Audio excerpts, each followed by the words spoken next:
A spokesperson wehurumende yava Mnangagwa anova Mangwana oita pushback on VP Chiwenga's statement rekuti the one man one vote zvaita kuti veruzhinji vajamuke munyika yeZimbabwe. Kusangana kwatinoita pana pachannel yenyu yeMagaba News patinobata nhau dzinenge dzichiitika munharaunda nemunyika yedu yeZimbabwe, tichingokurudzirana kuti kana pane vachangosvika pano paMagaba News, mukana wekubaya button rakanzi subscribe nekutena notification bell kuti patinoposta nhau dzakaita sedzatauya takabata zuva ranhasi unova uri wekutanga kusangana nenews dzatinenge taisa. Government spokesperson Mangwana ouya achiadresa panhau yestatement raVP Chiwenga rekuti one man one vote rinova riri statement ranetsa munyika yedu yeZimbabwe, apo VP Chiwenga riri statement ravari kushandisa zvakanyanya munhau dzematongerwo enyika. So tikuona kuti statement iri VP Chiwenga vakaritaura vachiti mwana wese ane mukana wekuti aise voti yake munyika yeZimbabwe, hapana voti inotsikirirwa. Zvaitwa kuti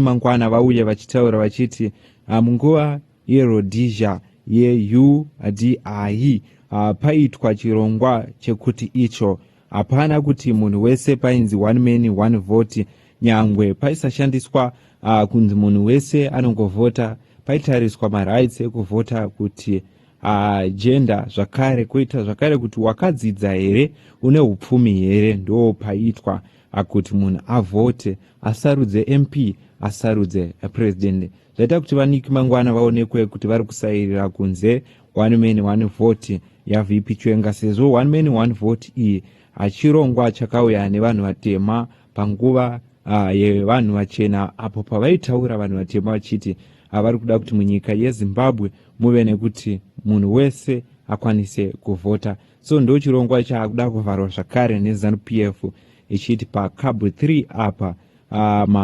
ma-adult citizens achange ane ma-equal rights ekuvhotera MP wavo kwete kuti president. But zvakaita kuti VP Chiwenga kwese kwaari kufamba vari kuisa word rekuti one man one vote munyika yeZimbabwe. Tiri kuda kuti urongwa ihwohwo huripo kurakidza kuti havasi kutoabvumira cable 3. So according to news mashoko akanyorwa Mangwana ndiwe mamwe atakuisira pascreen hanzi getting it ready under Rhodesia's UDI, your rights to vote depend on race, gender, education and wealth, not simply on being an adult human. A person took up arms to end the exhaustion fighting for every adult vote to count. That principle, universal suffrage, is about who gets a vote, not whether the presidential vote is directly or indirect. Under cable 3, every adult citizen still gets an equal vote for their MP. Your votes still count. Domashoko ataurwa Mangwana. According to news, the Zimbabwe political landscape is once again being steered by a fresh debate at the highest level of government, as spokesperson Mangwana publicly addressed remarks linked to Vice President Chiwenga on the enduring principle of one man, one vote, what appears on the surface as a shared briefing in democratic ideals have revealed a deeper difference in interpretation, particularly in the context of ongoing constitutional discussions. At the heart of the Mnangagwa arguments is a historical reminder. He pointed to the era of Rhodesia UID, Karakuti Uterau Declaration of Independence, when voting rights were restricted based on race, wealth, and education. According to him, the liberation struggle was fundamentally about ending that exhaustion and establishing universal suffrage, ensuring that every adult citizen had the right to vote. In his light, Mangwana stressed that the principle of one man, one vote is about inclusion, who gets to vote, rather than necessarily detecting how every leadership position is selected.